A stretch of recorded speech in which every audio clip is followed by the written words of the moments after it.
A hilarious new stand-up special from comedy legend Jim Gaffigan, The Skinny, is coming to Hulu November 22nd. This Thanksgiving, see Jim in a whole new light as he gives you the inside scoop on everything from parenting teenagers to weight loss and gaslighting family members. For everyone in need of a happy hour, the new hilarious stand-up special, Jim Gaffigan, The Skinny, premieres November 22nd, streaming on Hulu. The holidays are all about sharing with family. Meals, couches, stories, grandma's secret pecan pie recipe. And now you can also share a cart with Instacart's family carts.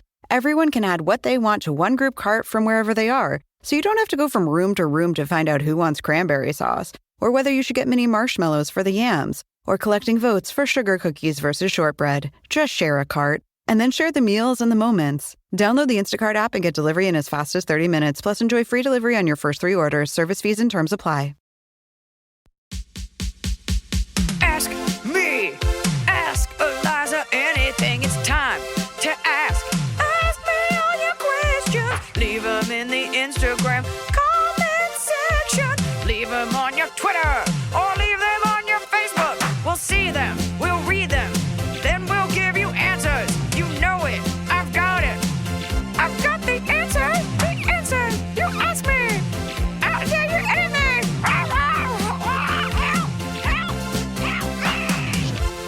I'm starting this podcast by saying you fixed your microphone issue, and the pride and also shame I felt at you fixing it and me not fixing it for you. It was such warring emotions. Turns out, like with anything, throwing a little bit of money at the problem. We had so many variables. You're like, was it the recorder? Was it the SD card? Was it the cable? Was it the mic? And so I was like, let's start with the cheapest version. Let's try the cable. And it was the cable. So I just want to, what? After I was convinced, here's why. Let me just explain to you the thought process of why I thought it wasn't the cable. Because I don't like to spend money on things. I would not tell you willy-nilly to buy a new recorder. But it was both tracks, both mics, both sides when you had guests. So I was like, it can't be the cable because it would be both cables. Maybe it was both cables. But you tried a cable and you fixed it. So anyone complaining about the buzzing, Iliza fixed her own tech. And now it's perfect. I do want to apologize to everyone. You know, we have one job here other than shaping your life, and that is to get some clean audio. And there's just no excuse. Like, we know better, and we thought it was fine, and we recorded it. And I'm sorry. That episode was it was a bad episode. And I'm sorry. But then also part of me is like, we've delivered almost 300 flawless episodes. Sometimes the robots revolt. So we're sorry. Would you rather we skipped a week, which we never do, because we didn't do that?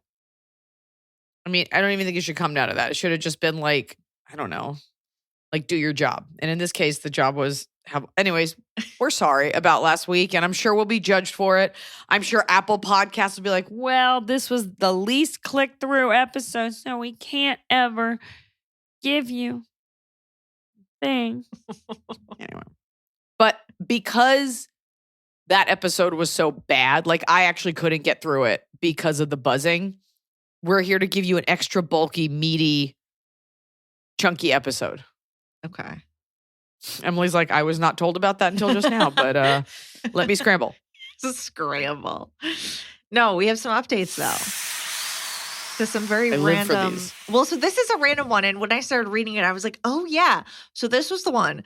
The girl her truck was like totaled. Or it wasn't totaled. She was getting it fixed. And her boss offered to let her borrow one of his vehicles. Yes. And then she had the older coworker that was like, what'd you have to do to get that Kia? Yeah, exactly. So we have an update. This was from February, and it's now whatever month it is. Update, thank you so much for your advice. My truck was fixed. All is well on that front. For context, I work in a small animal veterinary practice with 3 doctors and 10 employees.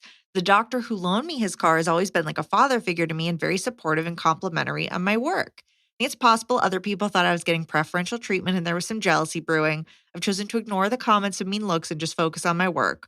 Ultimately, I'm there to make money and help animals, and that's all that really matters. Thank you so much for your perspective. It was the confidence boost I needed.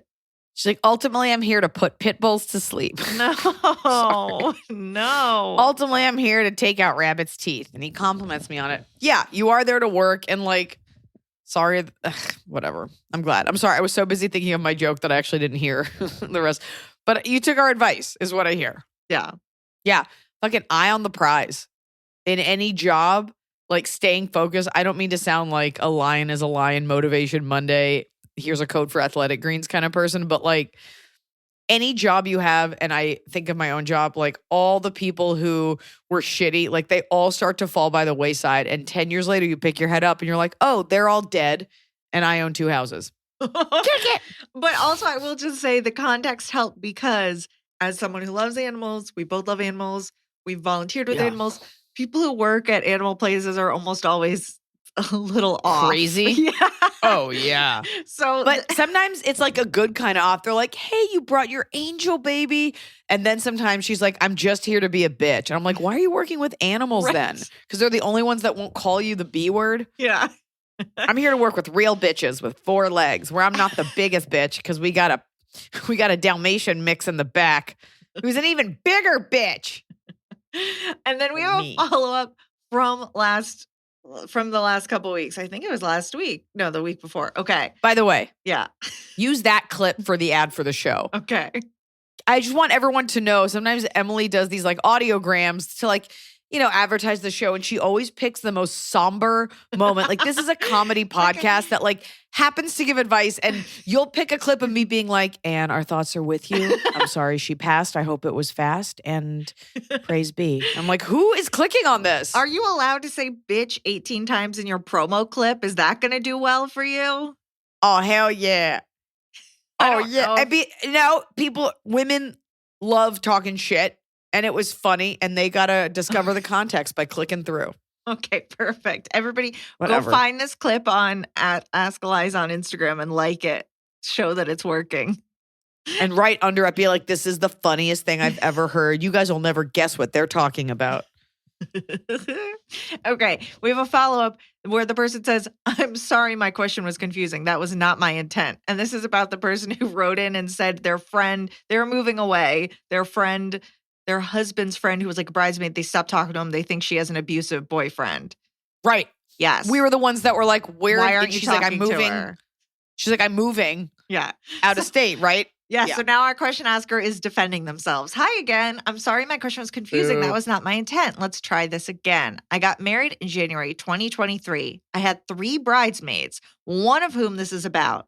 This bridesmaid is essentially a sibling to my husband and one of my closest friends. So it sounds like equally close to both of them. Okay. Since the wedding, I have not seen her. We continued to text until July 2023, at which point she stopped talking to me.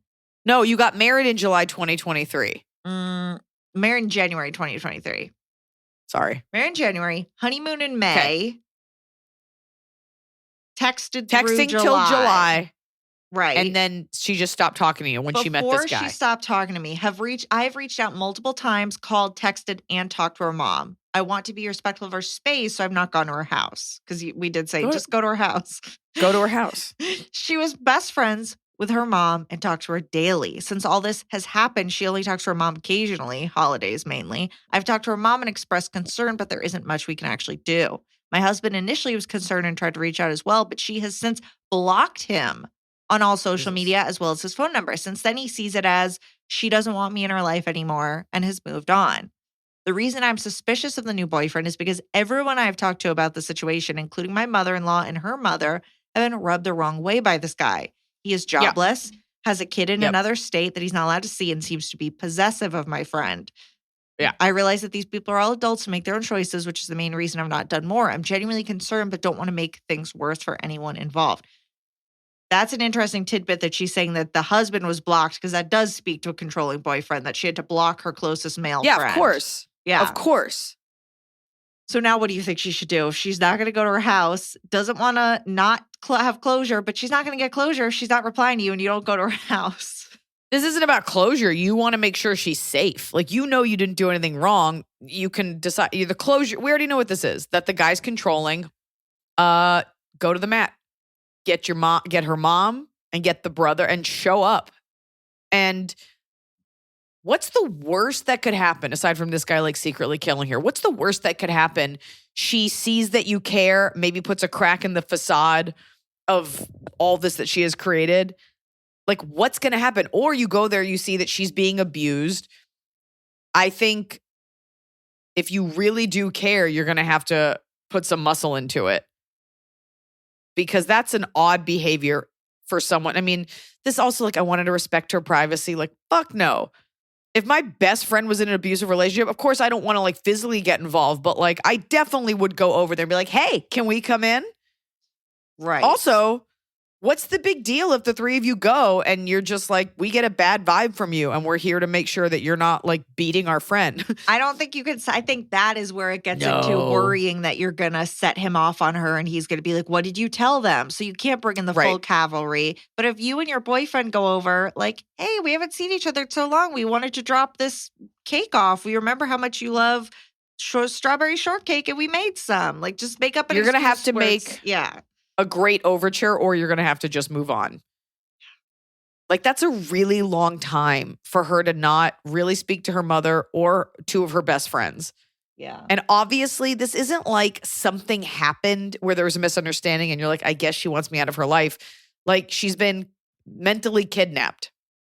Right, because the full curveball would be she blocked your husband because he's scum and hit on her. But no, because then she wouldn't be avoiding her mom, etc. You know, so I don't Yes. think that's not the problem.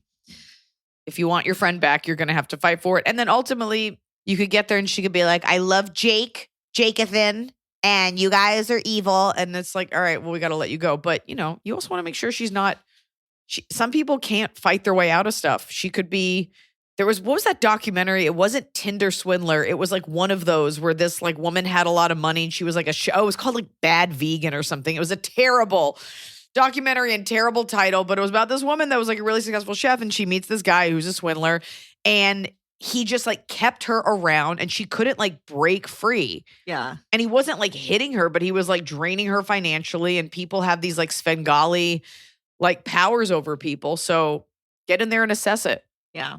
Or they've just been having so much sex that like she has not been able to get to a telephone. Right. I'm sure that's it.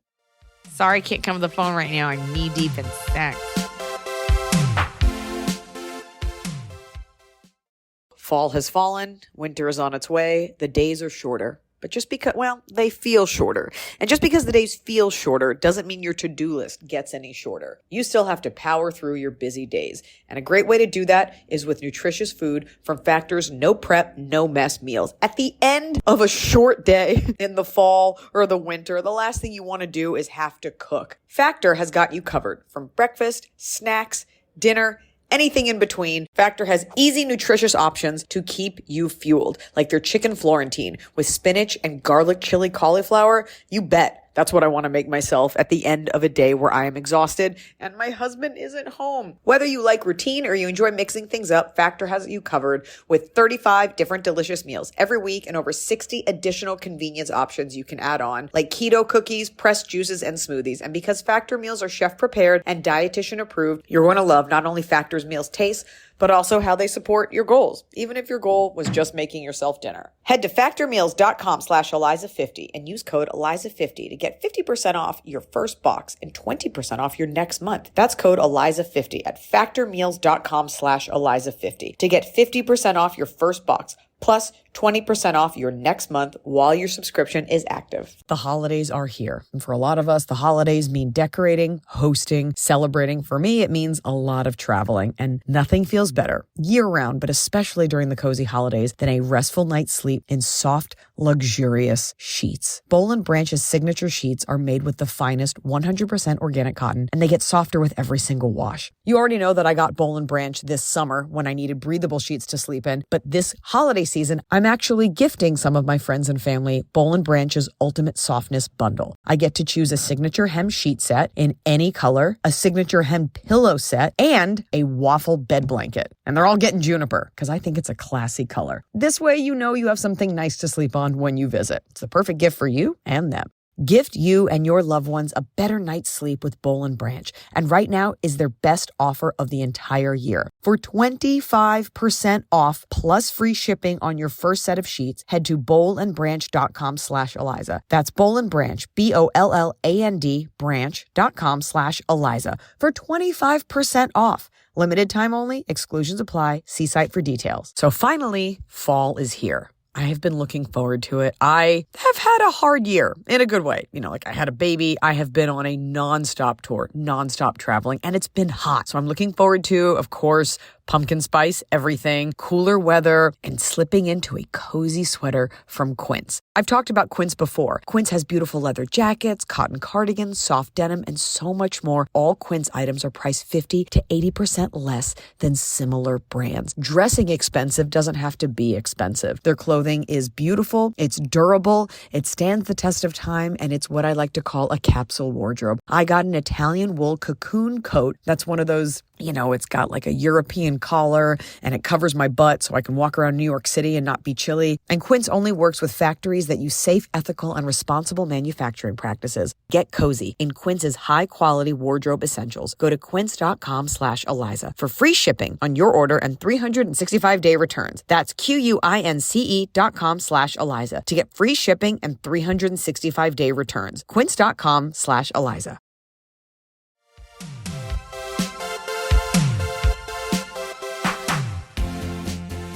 Okay, update from a really old question, but I'm glad to get an update on it. Hi, Pod Crew. I wrote to you some time ago about my dad who struggles with Parkinson's and cancels on me every time I go home to Norway. Yeah. Remember, she was constantly trying to make contact every time she would go home. Yes. For our listeners, she would go and she'd be like, I want to see you. I'm here. And he'd be like, oh, I can't. Don't come over. Don't come over. So we suggested you got to just go. Yeah. Much like the last question asker. So maybe these people are related. Yeah. We were like, kick in that door. He can't defend himself and be like, I'm going to love on you. Yeah. We said, just go. Just go. After the birth of my daughter, we got to see my dad a couple times, and I was so happy thinking he had broken out of the pattern of canceling on me. But then it started again. After May of 2023, I didn't hear from him until October when he accepted the invitation for my daughter's first birthday, saying he would absolutely be there. Shocker, he never showed up, never gave an explanation. I was so sad and really debated with myself on just giving up because I want to remember my dad as he used to be, the guy who was always there for me. But now the situation has changed. The other day, I got a message from him telling me he just got diagnosed with esophageal cancer. Esophageal Cancer that has spread to both lungs and that he has declined chemotherapy. While I understand his decision, seeing as the treatment would not cure him, only prolong his life with severely reduced quality, I am so sad. My daughter will never know her grandfather, and I only have one picture of them together. He lives behind a locked gate, so I can't just show up at his door. He never intended to tell me about the cancer, but his ex, who is like my bonus mom, still checks up on him, found out about the cancer, told him he had to tell me or else she would. I fully believed he intended to avoid me until he dies because he doesn't want me to see him sick. Should I respect his wishes or confront him? Help. Sincerely, a baby millennial. Like you, I am right at the cutoff, just at the other end. I don't have a parent going through this, but I will tell you, you will always remember your dad as this incredible guy who was there for you. Somebody being sick or you seeing this unfortunate side doesn't erase the memories that you're going to choose to think about the most. And he, being Norwegian, is probably very reserved, probably embarrassed, doesn't want to be a burden. I think you should do everything. You don't have to bring the daughter. She doesn't need to necessarily see someone laid up in a bed. She won't remember it. It might not be a fun visit. She might not want to go to him. That would be stressful. This is not and you have the one picture. It's unfortunate that she won't have her grandfather, but what she will have for her whole life are the stories that you tell about him. I don't really remember my mom's mom, or I never met my mom's grandparents, but I still know stories about these people. So it's about the way that you keep him. I do think you deserve the closure, and you deserve a chance to sit with him and be like, I don't care. Like, I'm here. Like, maybe even force your way in because you want to hug him. You want to hold him. we have to, I think as humans, we always mourn the loss of what we thought was promised to us. Christmases with your grandparents or parents or friends. And that's just not the way life's always going to work out, this version that the movies told us we were going to have. So it's all about the way that you choose to remember him. But I would get in there and talk to him and just be like, I love you. I'm here for you. And I just wanted to see. And if he really doesn't want it, he may not just be up for it, but it's also not totally all about him. I would see if you can coordinate with the ex-wife, because if she's there, she can give you a much better idea of today's a good day for him. He can have visitors today or tomorrow, or Something really like find out from her really where he's at this point. Because he might not be. I mean, when my grandparents, there were good days and bad days at the end where you're like, oh, today they're super lucid. Today is like they can really talk. So if you just show up, he really might not be available. But and I don't know what he was like. Like, he might just have a lot of pride. He might be embarrassed. Like, those are all things to take into consideration. But at a certain point, it's like, I need to see you. You're my dad. And I don't care if you look sexy or not. Mm-hmm. So. Isn't this a super fun episode to pull a super fun clip from? Tuck. Yeah. How about Emily, do your job and make this show appealing and funny, not a sad sack. I'm switching now to one where the subject line is urgent girlfriend drama, and it's about a bunch of women. So I think this will be perfect. Dear Iliza and Emily, longtime listener, finally seeking out your infinite wisdom about this girl drama I am in the middle of. My group of friends consists of 5 girls. Let's call them Rizzo, Sandy, Betty, Marty, and myself. Pink ladies. The pink ladies. Whatever. That's who that is. Yeah, but who are the friends that are getting called Betty and Marty? They're like, I couldn't have been Sandy or even like. They're tertiary characters. Rizzo. No, We have been friends since our early 20s, have been through a lot together. Rizzo and Sandy are my closest friends, of course. We are all from the same town, though most of us except Sandra and Betty have moved away. Now we are all in our mid to late 30s, and the last few years have been intense. On the bright side, Rizzo and I both had babies in 2022, and Marty moved to a big city in pursuit of her dreams. Meanwhile, Sandy has been less lucky. While they were unsure whether they wanted kids when they married, her husband decided he definitely didn't want children a few years in, while she suffered from debilitating back problems and other physical and mental health struggles that would make having children extremely difficult, so this decision was made for her. On top of that, her brother has recently suffered a massive stroke at 40, leaving him partially paralyzed, and her grandmother passed away suddenly. This girl drama is not fun. Unfortunately, Sandy... This isn't girl drama. This is awful. This is just regular person drama. This isn't specifically female. Unfortunately, Sandy is, and has always been, as you would say, kind of a pill. And has gotten a lot worse over the last few years. Her struggles have left her bitter and judgmental, self-centered, negative, overly nostalgic for the good old days, frequently saying things like, everyone else is getting pregnant and I'm just getting sick, and not allowing her friends the space to grow. This has caused issues between Sandra and Rizzo, as well as Sandy and Marty, that they are no longer friends. This situation was very awkward for me since I am still just as close to both Rizzo and Marty as well as Sandy. Now for the real drama. Okay, everybody's fighting. In 2022, Betty started pulling away from both Sandy and me, avoiding straight answers when we would ask her how she was doing and canceling plans to meet when I was in town last minute. Betty's the one that's sick? No, that's Sandy. Betty was tertiary. Betty was still in the hometown and not doing anything. Blown away. Yeah. Betty started pulling away. At the time, I just had my baby and was so hurt that my friend showed seemingly no interest in meeting my daughter or cared about me. Said she distanced herself from both Sandy and me. We were left to speculate. And though I sometimes wonder if she didn't like us anymore, I always suspected something must have happened. Yesterday, I finally learned the truth. Betty called to tell me she had been pregnant at the same time as Rizzo and I and lost the baby, which is why she pulled away from me. She also revealed she is currently 8 months pregnant. When she had her miscarriage and canceled plans to meet with Sandy and me, she had told Sandy that she was in the hospital and not doing well, which didn't stop Sandy from giving her a lot of grief about it and then ignoring her for weeks to punish her. She said that this behavior on top of her general attitude led her to distance herself from Sandy to the point where she does not want to tell her she is pregnant because she doesn't want to deal with her reaction. What do I do now? If I tell Sandy that Betty is having a baby, she'll be devastated to find out for me, but if she finds out by herself, which she inevitably will, and finds out I knew, she will feel betrayed. And either way, I will be the recipient of her sadness and rage. I asked Betty to tell me what she would prefer me to do, but she's not gotten back to me. I have a feeling she will just avoid it. While I understand Betty, I'm frustrated about the cowardly approach to Sandy. I am much closer to Sandy than Betty, and despite all her issues, she's a loyal friend, and I love her very much. We talk almost every day, and she asks if I had heard from Betty. I just hate lying to her. As a child of divorce, my stomach is in knots, and I feel anxious, saddened, and frustrated. This is ridiculous. What do I do? Do I mind my own business? Do I tell everyone to stop Nope. talking to me about each other? Do I just break the news to Sandy, change my number, and never calling them again? Am I ... the asshole? I'm so grateful for any advice on this. You guys brighten up my week. Love to all the babies, furry and not. Thank you, Frenchie. What? You chose Frenchie for yourself. That's interesting. Okay. No, let's not read into that. She just ran out of names. Listen, what Betty did by pulling back is self-preservation. It's annoying because it's like, can't you be happy for your friends? But a miscarriage is a spectrum of devastation.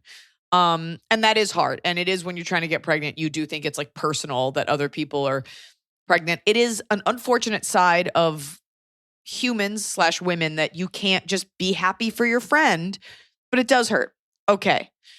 She was sick. She told Sandy, who is chronically ill, and Sandy was awful to her. Is that correct? Yeah. However, that's between them. You don't deserve to carry this burden. And you are the only one left holding a torch for Sandy, who is not pleasant to be around despite all of her awful medical ailments. What you should do is just be like, hey, because she's asking about Betty. She maybe doesn't even realize she was mean to her, and be like, I want to tell you this as your friend. Betty's pregnant. I'm letting you know so that you can deal with it. But I think you guys need to have a talk. And then be like, and I'm out of it. And then actually be out of it.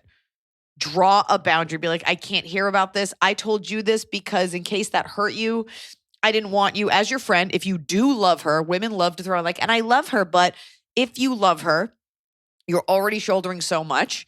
Be like, I wanted to like soften the blow in case that bothered you. And I think you guys have a lot to talk about, just given how it ended, but I can't be involved. Say that. I don't want, if she starts winding up and talking about her, be like, I can't hear this. Be like, because there's nothing I can do about it. I love you both. And I care. And me caring is telling you that she's pregnant. And if you want a relationship with her, you might need to have a chat. And then just that's it. This is literally a 1-minute sentence.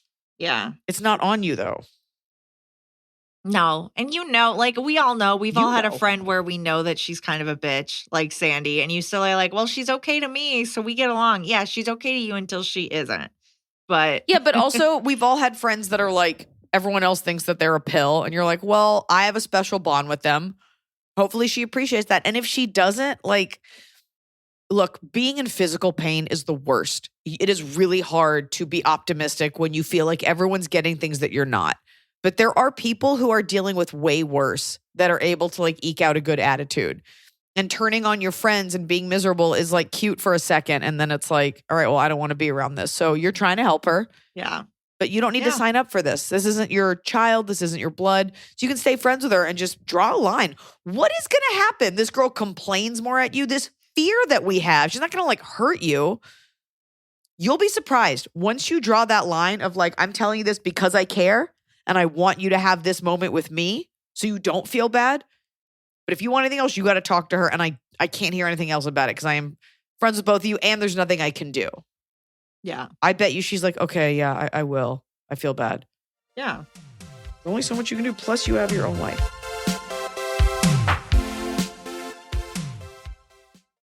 A hilarious new stand-up special from comedy legend Jim Gaffigan, The Skinny, is coming to Hulu November 22nd. This Thanksgiving, see Jim in a whole new light as he gives you the inside scoop on everything from parenting teenagers to weight loss and gaslighting family members. For everyone in need of a happy hour, the new hilarious stand-up special, Jim Gaffigan, The Skinny, premieres November 22nd, streaming on Hulu. Everybody sleeps, but no two people sleep alike. At Coop Sleep Goods, we celebrate the way you sleep differently.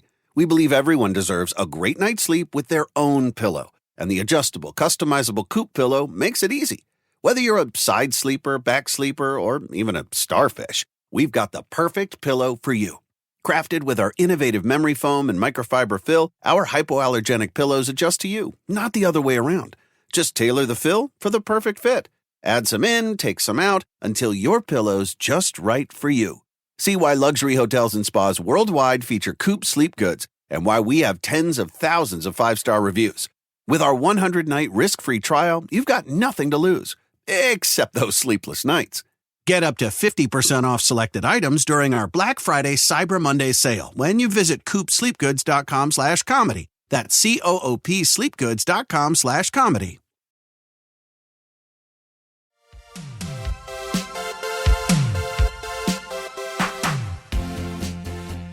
Not a maid of honor question, but a best man question. Hi, Iliza and Emily. My fiance, 29, male, chose his brother, 25, male, as his best man.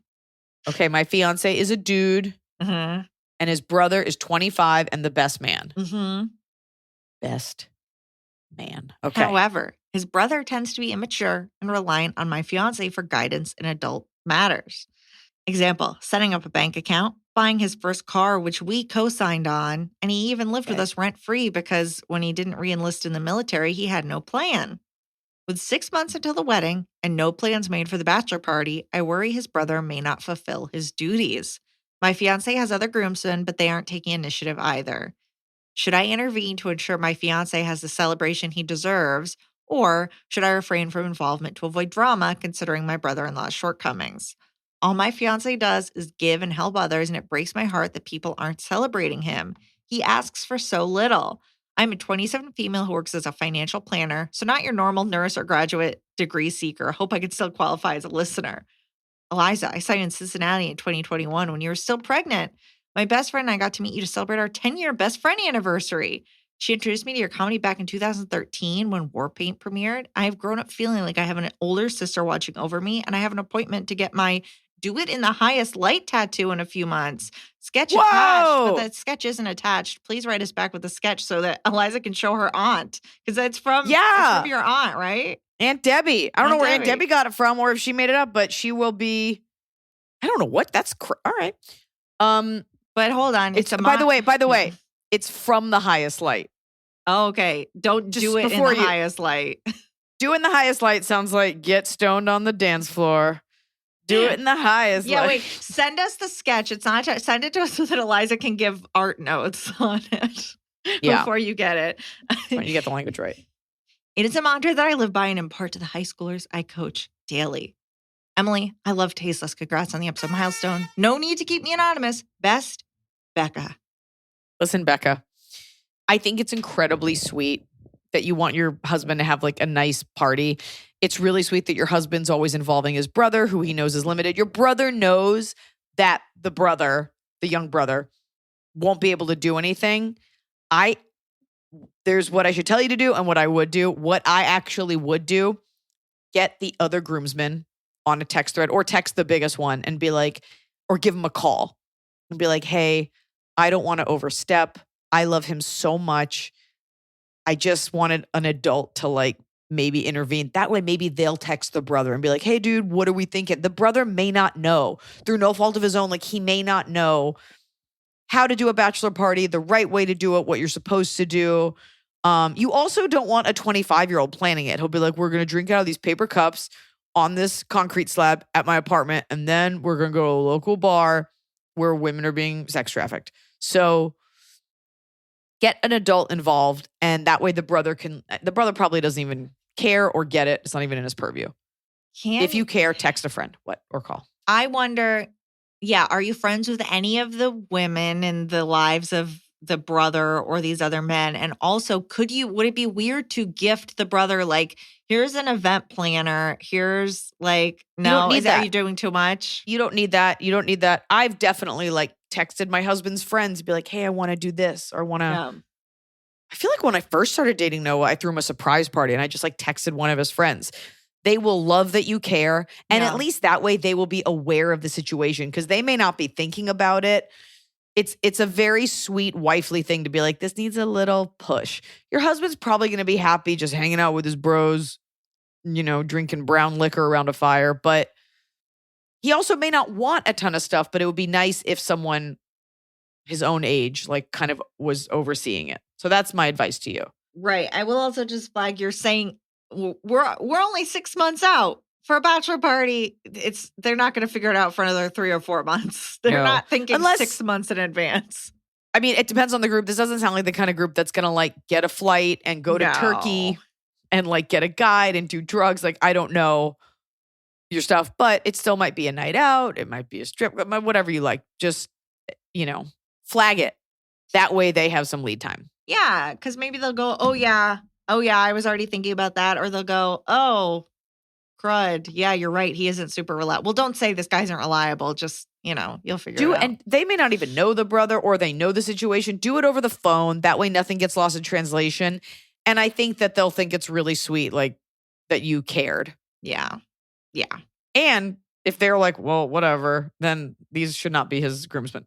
Right. If they all go, ugh, we thought you were planning it. Yeah, right. You just take him to a nice dinner. Take him to Ralph's, get him a box of cake mix, call it a night. Hi, Liza and Emily. Congratulations, Iliza, on your new baby boy. I have a question that I would love to have both of your insights to. I'm a 25-year-old female. My partner is a 27-year-old male. We've been together for a few years now, and I know we will be getting engaged this year. We're both so excited.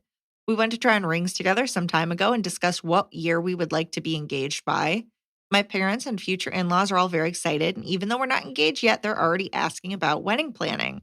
My mom sends me photos of venues and wedding dresses she sees online, and my boyfriend's parents keep asking us when we're getting married. And while it's nice to have them all on board, we feel a little overwhelmed with all the questions. Yeah, they're not even engaged yet. My future in-laws think we should just elope and save towards a house while my mom wants us to have a big wedding. We've talked a bit about what we might do, eloping versus small wedding, but want to get engaged first and enjoy that time in our lives before we start planning. I've heard a lot of mixed reviews from friends and family members and even clients since I sell engagement and wedding rings about having a wedding at all. Yeah, a twist. Some people are so happy they had a wedding while others are overwhelmed by the stress of it all. How do you decide what is right for you? I would love to celebrate this milestone in our lives with our near and dear, but I'm conflicted over the pricing and horror stories I've heard. What would you do? Much love to all the fur babies and human babies. Summer from Southern California. That's her real name. What I would do is what I did, which was have a wedding. What kind of person are you? Do you want that? Do you want that wedding? I think, look, eloping, there's a lot of reasons that people elope. It is always all about you and what you want to do. I think it's a little weird to elope when you have like full families who are excited and support it. It's a little bit of a fuck you. If you don't have any money and you want to go get quietly married with the justice of the peace and go out to dinner with your parents, but the wedding is not just for you. It is for both of your sets of parents who are excited. Of course, the groom's parents are like, just elope because like that's not a girl. So they're like, whatever. Your mom wants to see you in a wedding dress. What do you want? Do you have the budget for it? But moreover, this dude's got to ask you first. I think it's a little weird. You're like, and we've discussed like what year we want to be engaged by. Like, and he's like, okay, I'll aim for that. Like, is he saving up for the ring? Can you get a discount? I can't tell you what to do. Weddings are expensive. There's different tiers. There's ways to do them. Get engaged first. See how you're feeling. Most people have a wedding and then maybe, it's not that you regret it, but you're like, wow, that was expensive. There's ways to do it without getting totally taken, but it's more like, what would you have wanted? What will you have wanted when you look back? Yeah, I think we forget, we think that it's either all or nothing and that weddings are hundreds of thousands of dollars. You can do it much cheaper. Buy a cheap ring. Don't have him buy a super expensive. Have him buy a cheap ring if that doesn't matter to you. Save up money. You're not engaged yet. You have time to save up money. You can do a nice wedding for your friends and family for a few $1,000s. It doesn't have to be elaborate. It doesn't have to be the best DJ. It doesn't have to be the most incredible venue. If you have good food, you get some alcohol at Costco. You can do it. It could be a potluck in your backyard with like an iPod shuffle. Right. And the dress and you can do the whole thing for It doesn't have to be some fairy tale wedding. Yeah. You could also do a mix where you secretly go get married and then have the party later. Like I thought about doing that with Noah. We went to a friend's wedding, which is like at City Hall. And I was like, why don't we go down the hall to like the clerk and like just get married? And turned out you needed like a lot of paperwork. You couldn't just do it. But I was like, that's a fun little secret. So it's all about what you want, but you got to search your heart. And also he's got to ask you to marry him and then go from there. I can't tell you. Yeah. All right. Now we have another dark one. I feel like we should just get into them all in this episode. The title of the email is Dark, Very Dark, and then a sad face. Hi, Liza and Emily. I've written in a few times before, and y'all have been gracious enough to answer me and help me. Not that my previous submissions weren't important, but this is literally life devastating. My youngest brother, D, was 38. I'm a gay man. He was out of town for a conference about an hour from where I live 2 weeks ago. He went missing for over 24 hours and we filed a police report. That was late at night. The next morning, I jumped in my car and raced over to the airport to meet my other brother, P, and parents who were flying in. After P landed, my parents were still in the air and I got the call from the Orlando PD that my brother was found dead in a gay bathhouse. We didn't know he was gay. My brother and I just thought he was asexual. That's probably not important to the story, but just adding context as to why it was so shocking. The police said alcohol poisoning, but we don't believe that. I'm sure he was drunk and maybe took something not knowing what it was. Anyway, I somehow held it together during the short 2 or 3 minutes of the phone call, hung up, and told P. He immediately collapsed onto the floor in a fetal position, called his wife, and just stayed there sobbing. I let him be for about half an hour until our parents were about to land. Finally, I had to pick him up off the floor. He's younger than me, but a much bigger man. Shake him and tell him to get it together. We could not tell my parents that their youngest baby was dead in the middle of baggage claim. We pulled it together, met them at the gate, got their bags, and got them back to the hotel room inside the airport. We deserve Oscars for this because it was so impossible to hold it together. I would have just blurted it, but you made a decision. Yeah. Then the worst moment in my life happened aside from my brother being dead. I had to be the one to tell my parents their youngest baby was dead. The funeral was devastating, but having to be the one to break my mother's heart, hear her scream, fall onto the floor, and cry, I don't think I'll ever get that out of my head. It is haunting me. Here's where I need help. Me. Well, you have to provide help now. I can't stop replaying my mother hearing the news and her reaction. I break down myself every time I think of it, and it's at least once a day. Needless to say, hearing/seeing her break down throughout each day is painful as well. I know it's only been a couple of weeks, but I wish I could figure out how to make it through a day without the replay of me breaking the news. I'm sure you'll say you're, quote, not qualified to give this advice, as I've heard you say many times, but you still give great advice after you say that. Yeah. That's your legal It's a cross I bear. Yeah. I've talked to a therapist, and my large friend group is supportive, and they keep me distracted, so that helps. But it's a Band-Aid, I think. The memory still comes back. Any suggestions? XO JJ. You know, JJ, I'm glad you've talked to a therapist. I'd be interested to know what a therapist, that's actually true. Not true. I wouldn't be interested to know, but I am glad you talked to a therapist. Yeah. Here's what you need to hear someone say, so I will say it to you. I am so sorry because you shouldn't have had to have done that. Yeah. That is not your job. That is an unholy, weird responsibility. And you did the best you could in that moment. And you did, as we say in Judaism, a mitzvah, a weird mitzvah, by shouldering that when your brother couldn't handle it. And by being the one to tell your parents. You took a lot off of your other brother's plate. And I'm sure, I don't know if it's better to hear it from you or it doesn't matter how they heard it.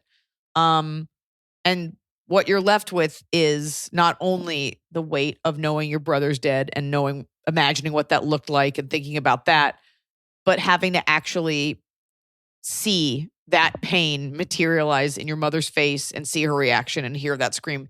It's awful. It's horrific. And you shouldn't have had to have done that and gone through that. You are supposed to be, and just after you yourself had received the news, you were the only one not allowed to break down. And so now, not only did you not have that moment, you're haunted by it. I think it's something that's just going to be with you. It's a really unrelatable, awful thing. But maybe you could look at it like, thank God I was with them. Thank God I was there to hold her and we could all be together versus your parents getting a text in the air versus the police calling just after you gotten off the plane versus them crying in public. You did the absolute best you could given the horrible circumstances. And I bet if you could do it all over again, you probably would do it the same way. You cannot help anything that happened, and you did the best you could given the circumstances. I just am thinking about, that moment when you land and they let you turn your phone back on and suddenly everybody's phones are loud and they're all dinging and everybody's getting their texts and suddenly businessmen are on the phone like, okay, I just landed. Okay, hold on. I'm showing you buy, my shirt. sell. Yeah, hold my exactly. calls. That's sort of, and it's like ding, ding, ding as everybody's texts come in. Imagine your mom getting a voicemail at that point. On the plane. Unable to do anything. So you made it as quote unquote nice as possible. It was in private. It was with her family. And I think you can share this with your mother because she didn't do anything wrong. You didn't do anything wrong. No one did anything wrong. It's just awful. And I think if you share with her the pain that you feel thinking about how sad she was, I think it's actually a beautiful thing because what's haunting you is how seeing your mother like that. We don't really see our parents like that ever. Seeing her receive the worst news of her life. I think that there's a power in conveying that. And I think that there's some healing you could do because she doesn't want you to feel bad. Well, I'm worried that she would then feel guilt over her reaction to her other child's death. I think if you frame it, because you're not asking her to apologize and you're not asking her to fix it. I think you deserve a little bit to unburden yourself and just to say to her, I want you to know how hurt I was seeing you hurt and that I love you. And I'm sorry. And I'm sure you've grieved together. I'm sure you went to the funeral together. There's nothing that she could do differently, but what's the big deal if you just express that to her? Wanting her to do nothing. There's nothing she could do about it, but sometimes just vocalizing these things help you a little bit. Because I think it weirdly it feels like a very lonely memory. It was you standing there watching something awful happen. It's you observing it. And I think if you could reframe it as it's something you went through together, I think that might help. Because it feels like we're very like in a dark room watching someone in pain. So I don't think there's anything wrong with that. You don't want her to feel guilty. You just need to express yourself. Well, I also would bet that any time you two have spent together has been about this since it happened. So not saying that you should just gloss over this horrible thing, but that you guys should go do something not related to this. Go get brunch, go to dinner, but have some memories that aren't about that. I'm sure they do. What you're wanting is your mom to hold you and say, thank you for doing the best you could in that moment. I'm sorry you're hurt. I'm sorry you had to see me hurt. Thank you for doing that. Yeah. Anyway, I'm sorry. Don't use this as the trailer, Emily.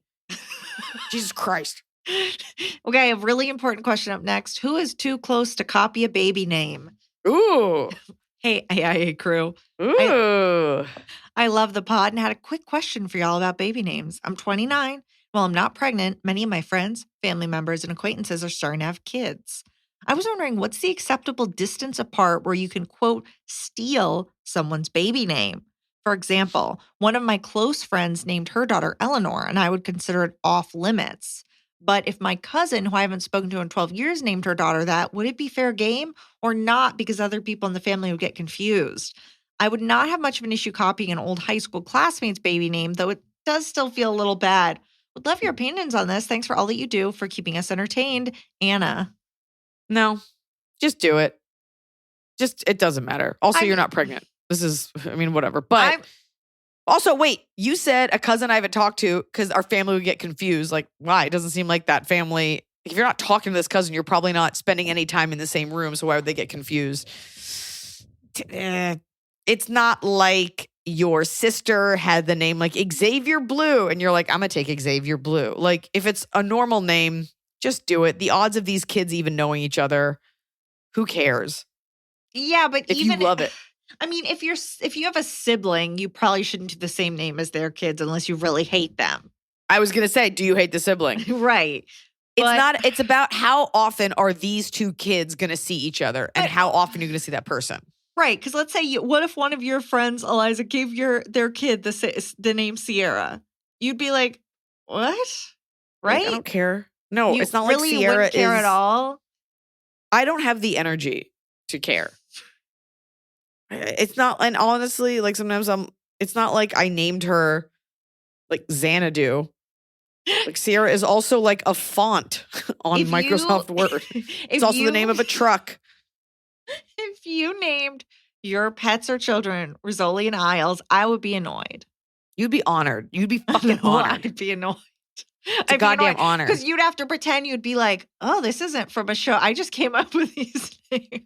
I guess what it comes down to is as a parent, you want to think that you've created something special and unique. And when someone takes it, which parents who name their kids John definitely don't feel that sort of ownership over it. Right. I'd say once it's beyond a first cousin, it's fair game.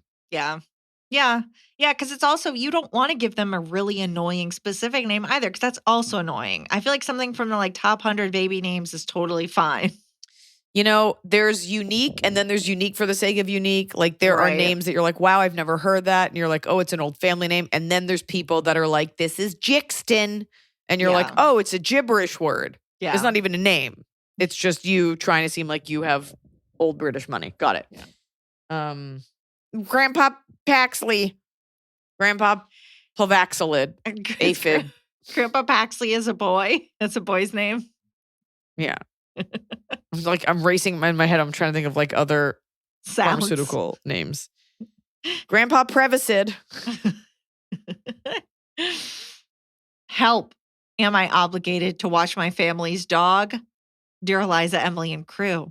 I, 29, female, have an older sister, Krista, 36, female, who lives at home with our parents. Mom and dad are both in their mid-60s. Krista has several health issues and needs help with daily tasks. She's on disability and hasn't worked in over 5 years. My mom is a housewife/caregiver and my dad works full-time. Krista's healthcare costs are not small, so money is always tight for them. Krista has had several spine and neck surgeries in the last few years and needs another one coming up next month. The unfortunate part is that her surgeon, who is the top guy for her condition, lives and practices in New York. We live in Southern California. So with each of these surgeries, there's lots of travel involved. These trips take a toll on my mom, who has back problems of her own, so my dad has decided to take some time off work to accompany them for this surgery. That means someone will need to watch their dog and house sit for the 12 days they will be away. They have asked me to do it for free.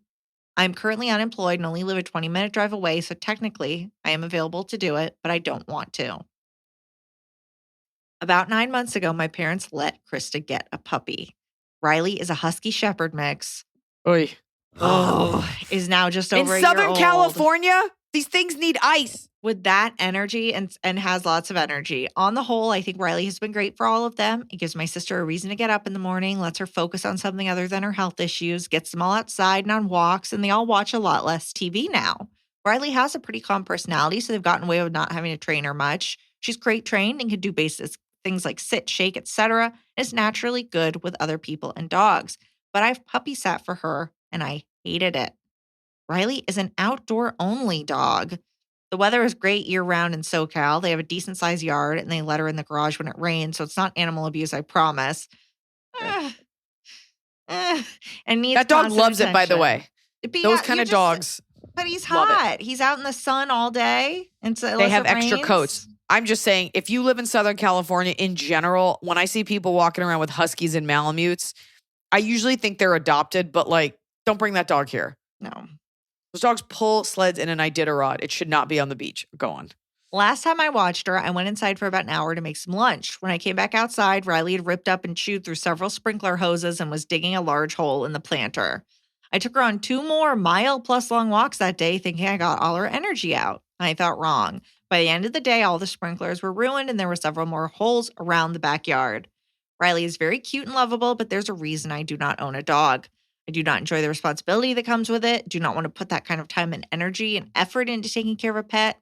I love animals and have no hate for other pet owners, but if I ever do own a pet of my own, I would lean towards a goldfish. If I don't watch Riley for this upcoming 12-day trip, my family will have to board her, which is a big expense for them. She could be exposed to kennel cough, which would suck. But if I do agree to watch Riley, I know I will hate all 12 days of sitting in the backyard, monitoring her 24/7. So what do? I feel obligated to help out the family, but I'm also feeling pressured into taking care of something that is not my responsibility. Looking forward to hearing your take, Mackenzie. And then, they gave us the dog's Instagram handle. I'm good. I know what that dog looks like. I'm investigating. Let me guess. Underworldly blue eyes. Let's see. And it's got one of those like raccoon black and white face masks.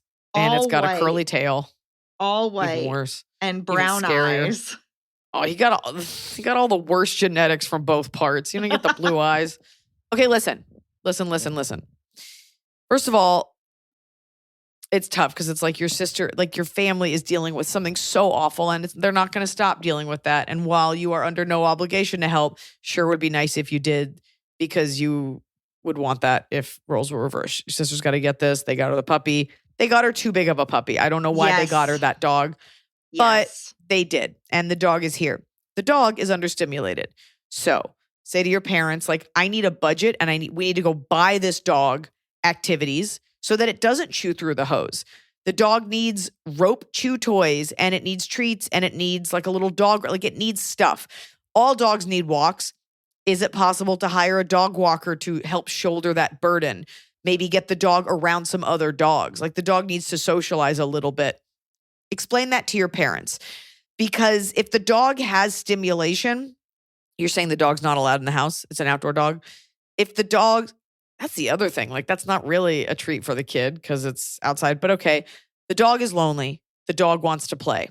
Yeah. You don't need to be outside with it all the time, but maybe a dog walker, extra toys, take it to a dog park, and then just stay at the house. But maybe it's paying for a dog walker in addition to you helping. This is really hard because, I would feel like I didn't want to take care of this dog because I would be like, you didn't do any research. You got an incredibly energetic, large dog. That was very stupid of you. You should have when you knew that the sister couldn't take care of it, you should have gotten a smaller dog. You should have gotten an older dog. You should have gotten a dog where you knew its temperament. You should have researched. This was incredibly stupid. All of that being said, I'm wondering, what do they do when they're at home with the dog? Is the dog just acting out because they're gone? Probably, so they don't have to deal with this behavior. But also, the dog's bored. Maybe, I think, unfortunately, you do have to do this because as much as it's not your problem, you will look like a full monster if you're not employed and you're just like, I'd rather sit at my house than at your house. I totally understand. I get it, but I think you have to do this. But you definitely have to do it. I didn't say don't do it. I said you have to do it, but all right. I agree. But I wonder if what you can do is if you buy some like obstacle course type stuff, you're saying the dog's never been trained, but that it's crate trained, like that it was very receptive to those things.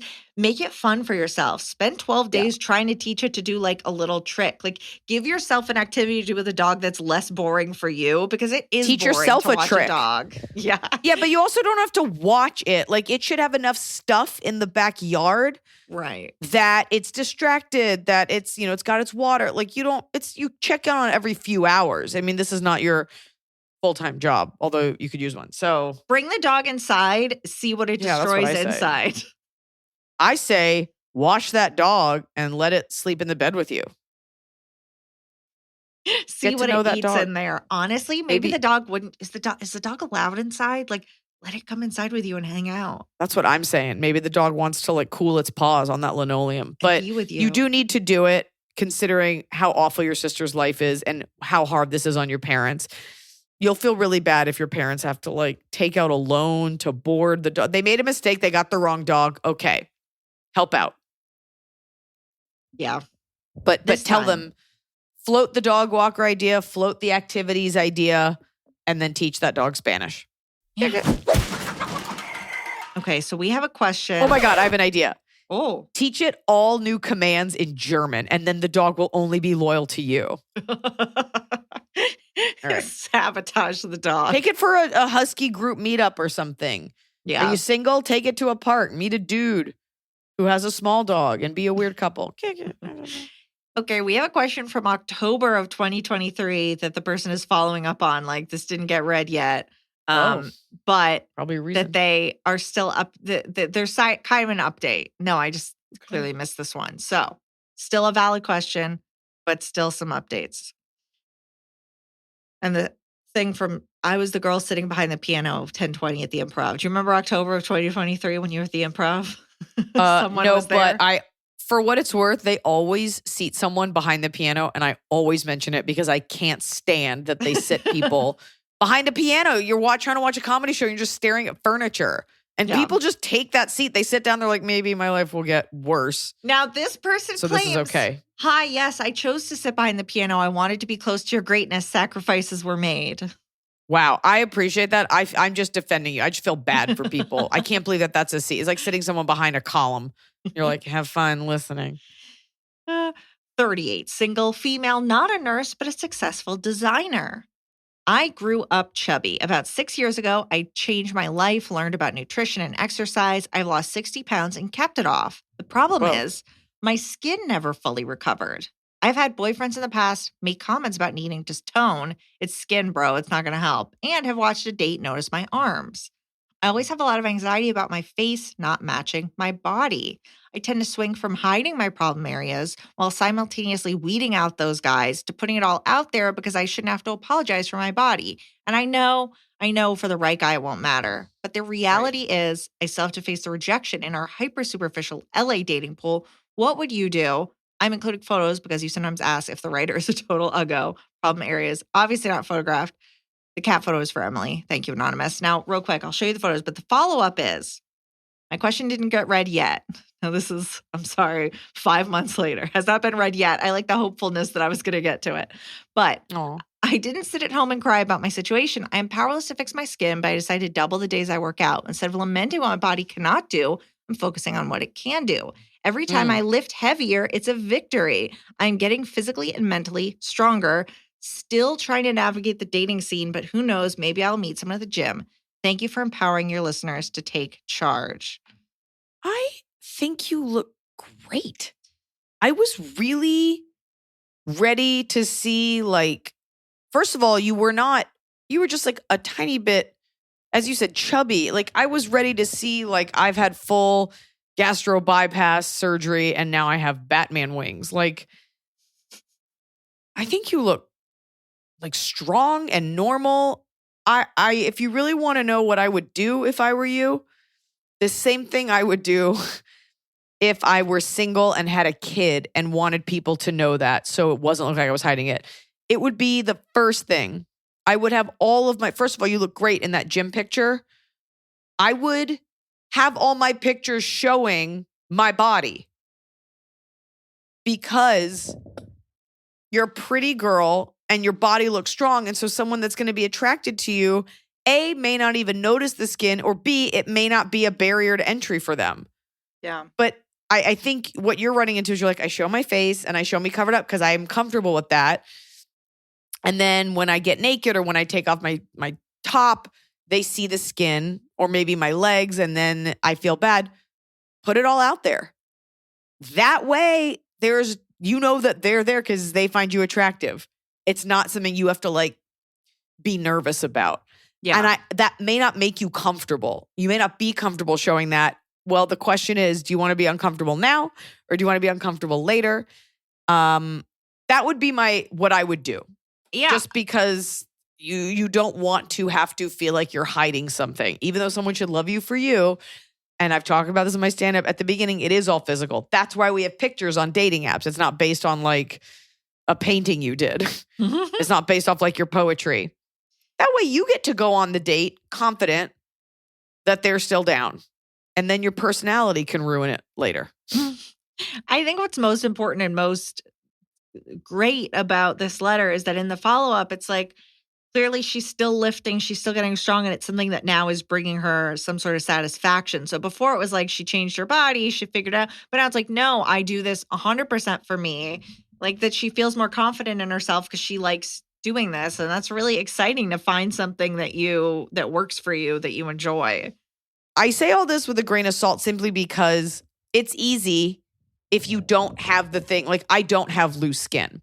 I don't have a part of my body that society is saying is totally wrong, or that I've gotten feedback about it being like an issue. So it's easy for me to say, like, just put it all out there, girlfriend. Like, you have to do what makes you comfortable. But I guess the question is, like, do you want to live your life nervous that it looks like you're being secretive about something? Or, because you're taking gym selfies, so obviously you're confident. I get that you're wearing leggings. I don't know if that's like a compression garment. But I could tell by looking at you, I can see your arms. I can see that you're strong. I can see your upper ab muscles. But I can also see that you are a little bit bigger. You know, you're not a rail thin model. Almost none of us are. I just think even posting a picture like that is enough to be like, this is what I'm working with. And it's no different than someone who's heavier than you or someone who's rail thin doing it. Like, we all show our bodies, and different people are attracted to different kinds of bodies. So you may as well just put it out there within your comfort. You don't have to get naked, but maybe showing a little bit more. That way you don't feel like you're lying is a great way to get past some of this. Yeah. Bad reviews causing bad relationships in the office. Hello, Iliza and Emily. Thanks for all your great wisdom and unique perspective. We all need a friend like you that can give it to us straight and hold nothing back. I, 36 female, have a finance job in a smaller office under 10 employees. We just had our yearly reviews, and my supervisor gave me less than excellent review scores. I was floored because up until that meeting, I was under the impression that I was being promoted and getting a pay increase.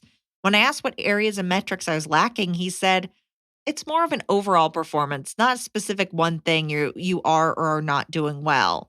Now, if he had provided examples or named behaviors or metrics that I failed to meet, I would have left the meeting feeling let down, but at least he would have been justified in the review and denying me advancement in my career. Just felt like more of a personal opinion than an actual reflection of my work.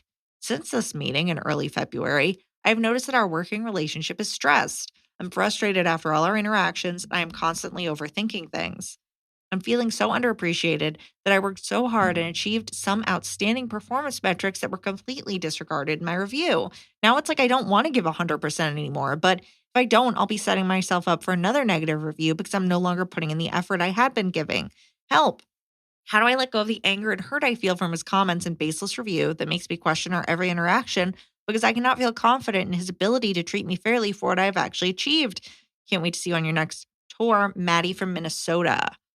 Maddie, there's a couple things here. One, that's not being a good manager. That is like telling someone, run at full speed, and I'm not going to tell you where the finish line is.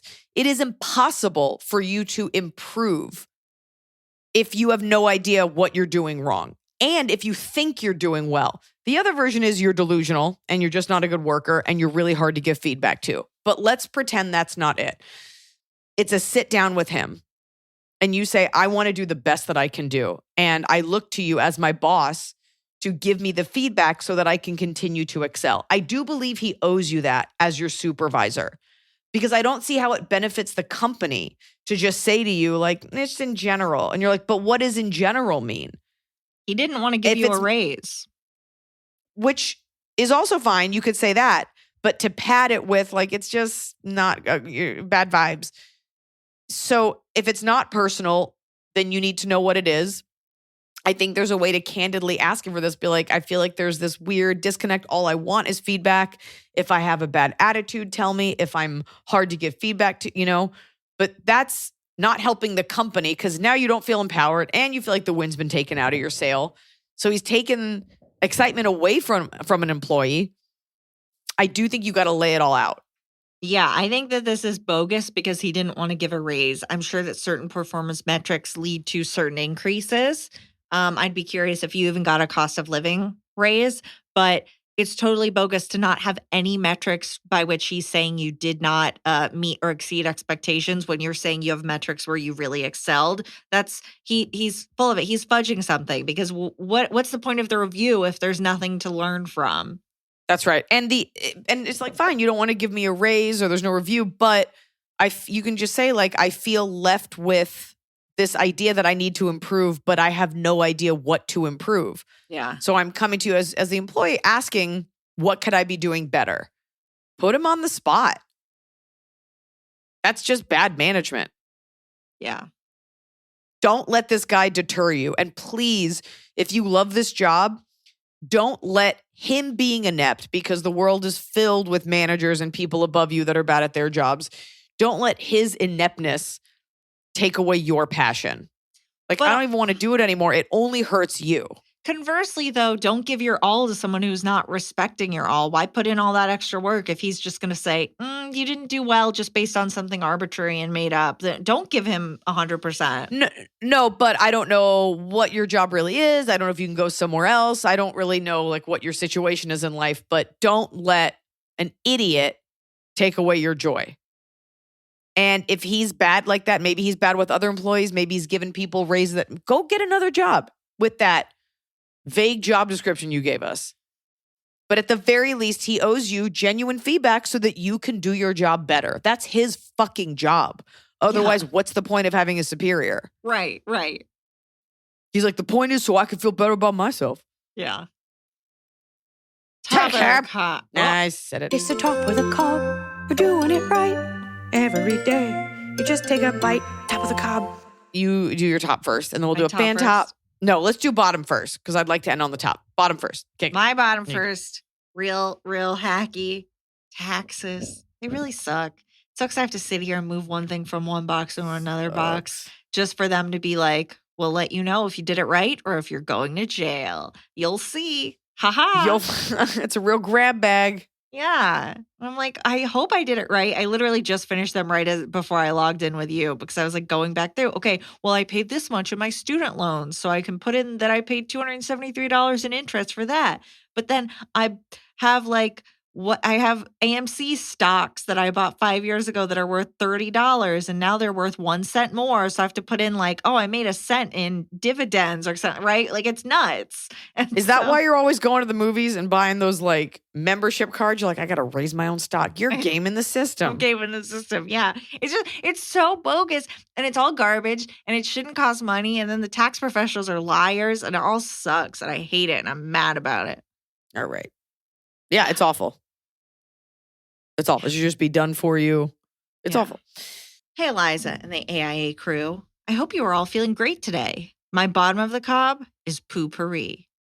Whenever my roommate poops in the bathroom, she always sprays poopery afterwards. I know the whole point of the product is to mask the stinky smell, but I feel like it makes it worse. Covering up a bad smell with a sweet smell only results in a bad smelling sweet scent. I'd much rather smell her poop than a mixture of both scents. I feel like the product is unnecessary because it isn't masking the fact that you pooped either. We all know what you did in there when the tropical poop smell hits our noses. This might be controversial, but I hate poopery. Wishing you all the best. Amit, you can use my name.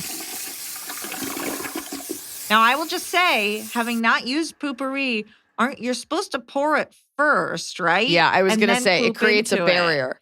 Yeah, I think it goes a layer and then it absorbs the smell.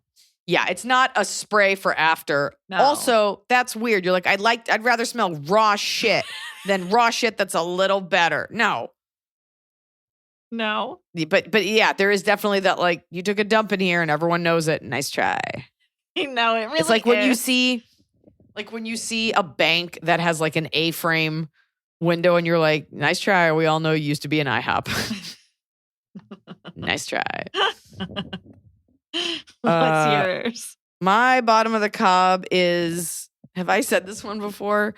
A barista who talks too much. I don't know. I know we've talked about baristas. I don't know if we've talked about their small talk abilities. Doesn't have to be even a barista. Anyone at the point of sale who is a little too amicable and there's a huge line. And then you realize the line is because they are taking their time with every customer. There is such a fine line between being egregious and you're doing this kind of to be I'm like, what is it? What's that fucking thing you said? Malicious compliance? Oh, yeah. It's not even malicious. It's just more you don't, if some idiot gets up and they're like, I don't know, should I get the egg frittata? Well, let me walk you through this. We have these eggs. I could see someone doing that to be like, I hate working here. Or how's your morning? My morning's good. Good vibe. You're like, dude, there is a line. And this is not a sit-down restaurant. So we are all here in the name of brevity. Okay, I have a question for you then related to that. You know, at Taco Bell, their big thing is how are you doing? And That's great. But I am always like, I'm good. How about yourself? And I feel like then they're like, I'm fine. Because they're having to answer it 10 times a day. They have to answer it every time they ask it. But it feels insane for me to just be like, I'm good. Where's my cheesy gordita crunch? You know what? Oh, man. A little hungover. How are you? Just like giving a little, just to like let you know you're not a robot. That's fine. You're human. People need exchanges to energize you. I get that. And you should make your job your own and have fun and be pleasant or whatever. But when it's like a conversation and you see that there's a line of people, I'm not talking two people in line, a line, and it's just like, hey, how's your morning? Well, let me tell you, we make all of our cheese in-house. My favorite. You're just like, dude, like, why? What are we doing? Gauge it. That's the skill, is gauging how much you should talk to people. A surprising number of people don't have that awareness of what's happening around them outside of their little sphere. And they're always right in front of me.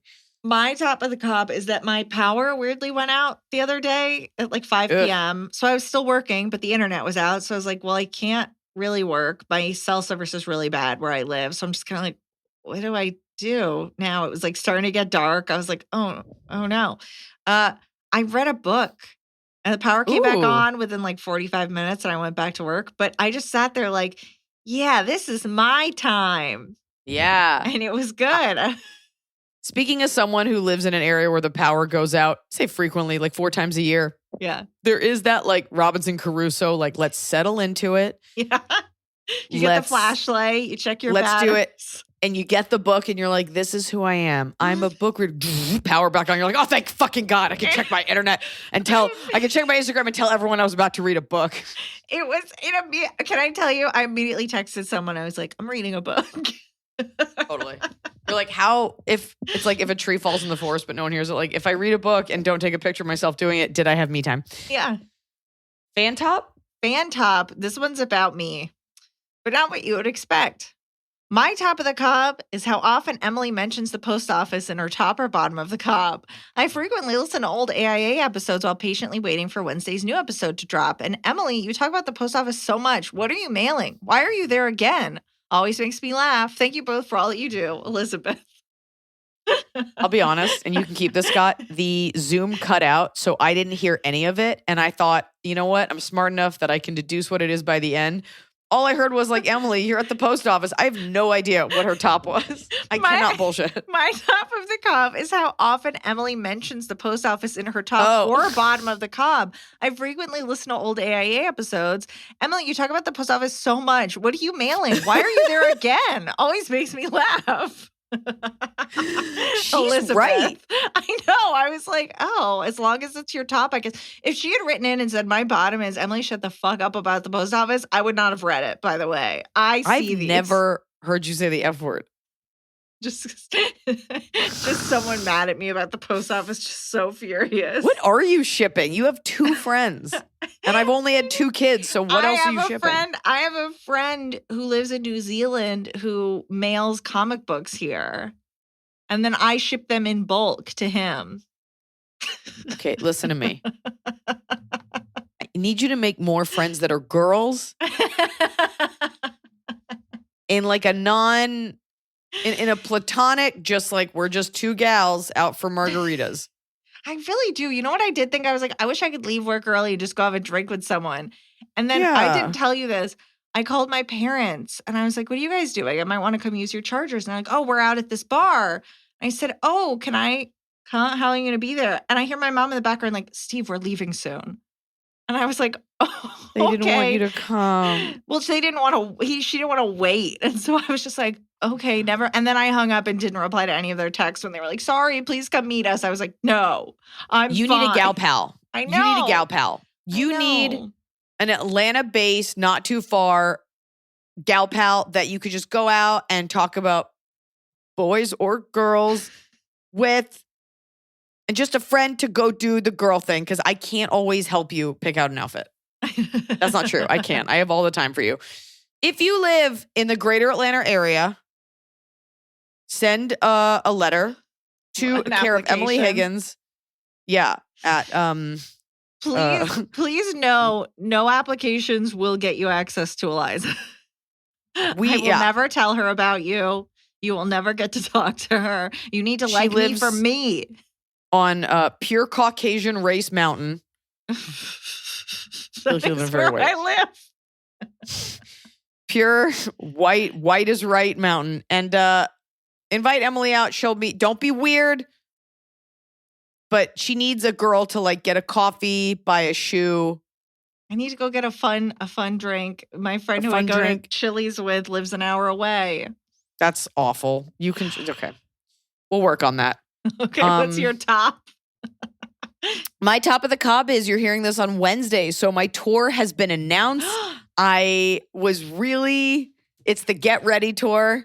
It is commentary on like the Get Ready With Me videos and the idea that if you see me on tour, you're getting ready with me for this next comedy special taping. And the vibe was very pre-going out, getting ready to go out, Y2K, but modern. I had like a super specific vision for the art. And it's just different. It's very light and pink and purple and sexy and Y2K. It's feminine without being too girly. And I love it. And we got all your cities. We'll probably add some cities. And I'm pumped. So head to Iliza.com/tour for tickets. I've been looking forward to this.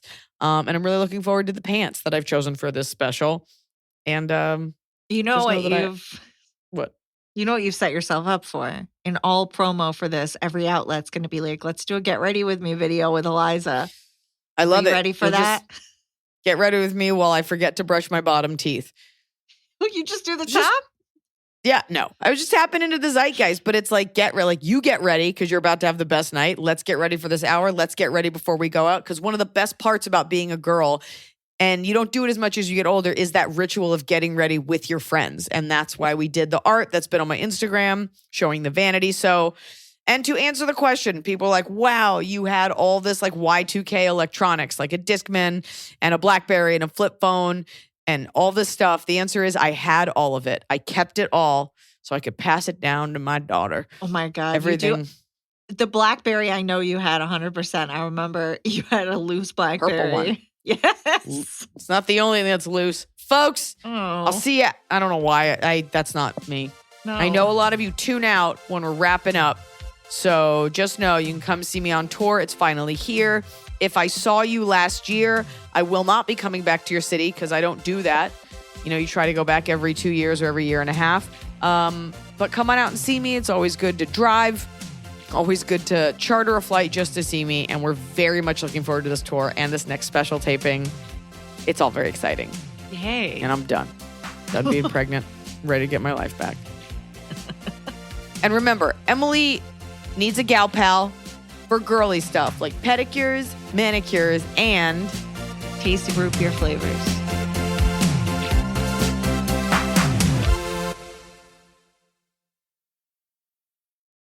It's time to have your high five moment with High Five Casino, the top social casino where the action and real prizes never stop. Fun spins and big wins are right at your fingertips with over 1,000 games, including High Five Casino exclusives. High Five Casino is always free to play with free coins given out every 4 hours. Sign up today and get free welcome coins you can spin for a chance at cash prizes. Visit highfivecasino.com. High Five Casino. No purchase necessary. Void where prohibited by law. Must be 21 years or older. Terms and conditions apply.